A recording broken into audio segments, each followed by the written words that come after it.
غور و قصور رہتے ہیں، میں نے مانا ضرور رہتے ہیں، لیکن آج ذرا میرے دل کا طواف تو کر، میرے دل میں حضور رہتے ہیں۔ اور بر صغیر کا ایک عظیم انسان جسے کائنات حکیم الامت کہتی ہے، تو کبھی مفکر اسلام کہتی ہے، کبھی مصور پاکستان کہتی ہے، ڈاکٹر علامہ محمد اقبال رحمت اللہ تعالی علیہ نے اسی حقیقت کو بیان کیا تھا۔ در دل مسلم مقام مصطفیٰ، آبروئے نام مصطفیٰ، کہ اے لوگو میرے آقا کو دور سمجھتے ہو کیا؟ میرے آقا دور تو نہیں ہیں، ہاں دل کے آئینے کو صاف کرنا تمہارا کام ہے، پھر تمہارے دل کو مدینہ بنانا ان کا کام ہے۔ فرماتے ہیں ان کا مقام کوئی دور نہیں ہے، بندہ اگر صحیح معنوں میں مسلمان ہے، بندہ اگر صحیح معنوں میں مسلم ہے، تو پھر اس کا دل ہی مصطفیٰ کریم علیہ السلام کی جلوہ گاہ ہے۔ در دل مسلم مقام مصطفیٰ، آبروئے نام مصطفیٰ۔ اور حضرت امام احمد بن حنبل رحمت اللہ تعالی علیہ، انہوں نے حدیث میں ایک شورا افاق کتاب لکھی، نام ہے المسند، جسے مسند امام احمد بن حنبل علیہ الرحمہ کے نام سے پکارا جاتا ہے۔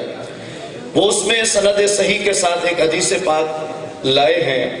حضرت معاذ بن جبل رضی اللہ تعالیٰ عنہ اس حدیث کے راوی ہیں کہ نبی مکرم صلی اللہ علیہ وآلہ وسلم نے حضرت معاذ بن جبل کو یمن کا قاضی بنایا، اور نظام کی ضرورت حضور علیہ السلام نے محسوس فرمائی کہ یمن تک حضور کی دعوت تو پہنچ گئی، لیکن اسلامی تعلیمات کی، اسلامی شعائر کی حفاظت تب ہوتی ہے کہ جب اسلامی نظام ہو۔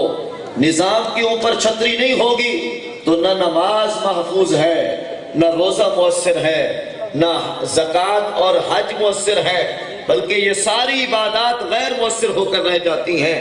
ہم لاکھ بار کہیں، آواز کریں، نصیحت کریں، تبلیغ کریں کہ لوگوں نماز پڑھو، لوگ نمازی نہیں بنیں گے، لیکن اگر حکومت وقت یہ اعلان کر دے کہ آج کے بعد جو نماز نہیں پڑھے گا اسے سزا دی جائے گی، اسے جیل میں ڈال دیا جائے گا، تو یقیناً لوگ کثرت کے ساتھ مسجد کی طرف آئیں گے، اپنی جبین نیاز خدا کے حضور جھکائیں گے اور نمازی بن جائیں گے۔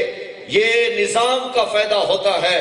جب تک نظام رائج رہتا ہے، اسلامی شعائر محفوظ رہتے ہیں۔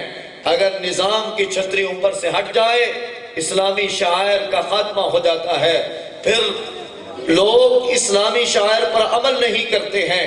حضور علیہ السلام نے جب یہ ضرورت محسوس فرمائی تو اپنی درسگاہ کے ایک لائق شاگرد حضرت معاذ بن جبل رضی اللہ تعالیٰ عنہ کا انتخاب فرمایا، سواری پہ بٹھایا اور مدینہ شریف سے باہر سریجۃ الوداع کی گھاٹی تک آقا کریم علیہ السلام انہیں رخصت کرنے کے لیے چل پڑے۔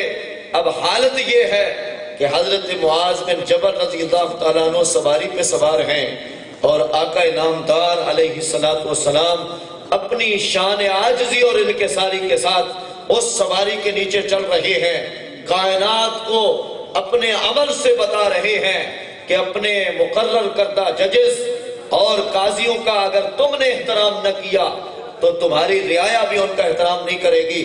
اگر تم چاہتے ہو تمہاری رعایا تمہارے ججز کا احترام کرے تو پہلے خود ان کا احترام کر کے دکھانا ہوگا، تب رعایا تمہارے ججز کا احترام کرے گی۔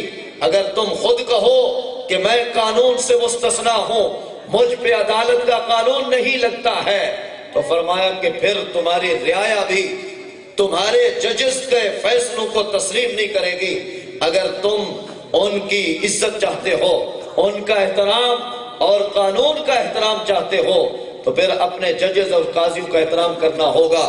عملی طور پر آقا کریم علیہ السلام نیچے چل رہے ہیں، معاذ بن جبل سواری پہ سوار ہیں، حضور نصیحتیں فرما رہے ہیں، اے معاذ بن جبل اہل کتاب کے پاس جا رہے ہو، انہیں اللہ کی توحید کی طرف بلانا، رسالت کی طرف بلانا، مان لیں تو نماز کے بارے میں بتانا، مان لیں تو زکوٰۃ کے بارے میں بتانا، مان لیں تو پھر روزے کے بارے میں بتانا، آہستہ آہستہ اسلامی تعلیمات ان کے سینے میں اتارنا، اور اے معاذ بن جبل مظلوم کی بد دعا سے بچنا، کیونکہ مظلوم کی بد دعا اور خدا کے درمیان کوئی حجاب اور پردہ نہیں ہے، وہ فوراً خدا کی بارگاہ میں پہنچ جاتی ہے۔ اے معاذ بن جبل، عیش پرستی سے بچنا کہ اللہ تعالیٰ عیش پرستوں کو پسند نہیں فرماتا۔ یہ نصیحتیں فرماتے فرماتے حضور کا وہ مقام آ گیا جہاں تک حضور کی عادت مبارک تھی وہاں تک رخصت فرماتے تھے۔ تو اب حضور علیہ السلام نے غیب سے پردہ ہٹایا، حضرت معاذ کی جانب رخ کر کے فرمایا، یا معاذ لعلک اللہ تلقانی بعد عامی ھذا ولعلک ان تمر بمسجدی وقبری۔ اے معاذ، مجھے لگتا ہے کہ یہ تیری اور میری آخری ملاقات ہے، اس سال کے بعد میری اور تیری ملاقات نہیں ہو سکے گی، اور اب جو تو مدینہ شریف میں آئے گا مجھے نہیں پائے گا، تیرا گزر میری مسجد کے قریب سے ہوگا اور میرے مزار میری قبر کے پاس سے ہوگا۔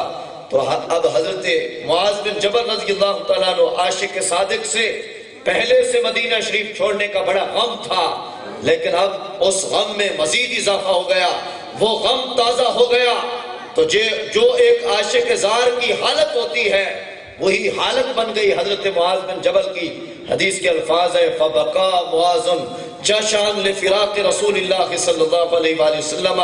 حضرت معاذ بن جبل رضی اللہ تعالیٰ عنہ حضور علیہ السلام کے فراق میں زار و قطار ہونے لگے۔ تو آقا کریم علیہ السلام نے اپنا چہرہ پاک ان کی جانب سے پھیر کر مدینہ شریف کی جانب کر لیا۔ فَأَقْبَلَ بِوَجْهِهِ نَحْوَ الْمَدِينَةِ، اب حضور کا رخ انور مدینہ شریف کی جانب ہے۔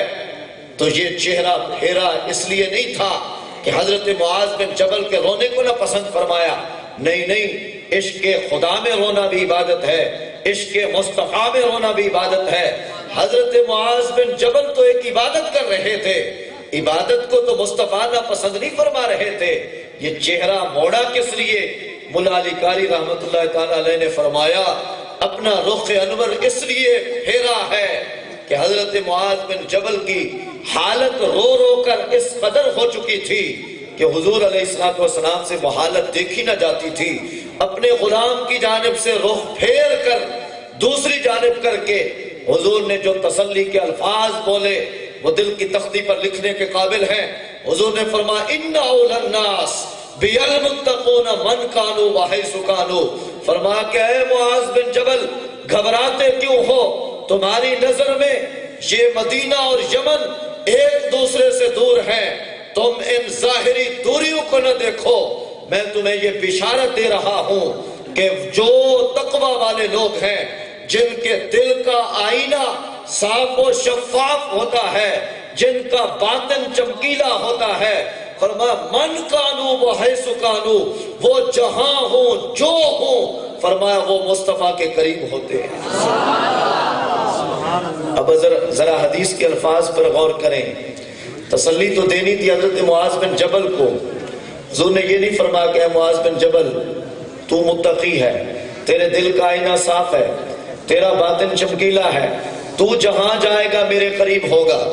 حضور نے صرف ان کے لیے نہیں فرمایا، اگر صرف نام لے کر کہہ دیتے کہ اے معاذ یہ معاملہ تیرے ساتھ ہوگا تو بعد میں کوئی کہہ سکتا تھا کہ حضور کی قربتوں کا لنگر حضرت معاذ بن جبل کی جھولی میں تو ہے، باقی کائنات کی جھولی میں نہیں ہے۔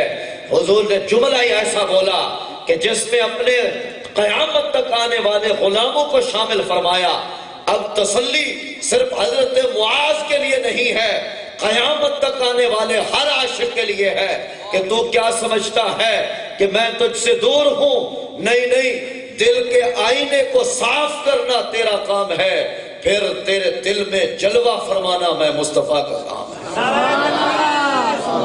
نعرہ رسالت، رسول اللہ، نعرہ غوثیہ، نعرہ حیدری، عاشق رسول غازی ممتاز حسین کا۔ تو فرمایا کہ جو بھی قریب ہیں، جو بھی متقی ہے وہ میرے قریب ہے۔ اول الناس بی المتقون من کانوا بحیث کانوا۔ اب حضرت عمر بن خطاب رضی اللہ تعالیٰ عنہ کی روایت صحیح بخاری اور صحیح مسلم دونوں میں موجود ہے، ابن عساکر نے اسے بڑی تفصیل کے ساتھ درج کیا کہ حضرت عمر بن خطاب رضی اللہ تعالیٰ عنہ فرماتے ہیں حضور علیہ السلام نے ایک اور غیب کی خبر دی، فرمایا ان رجلا یأتی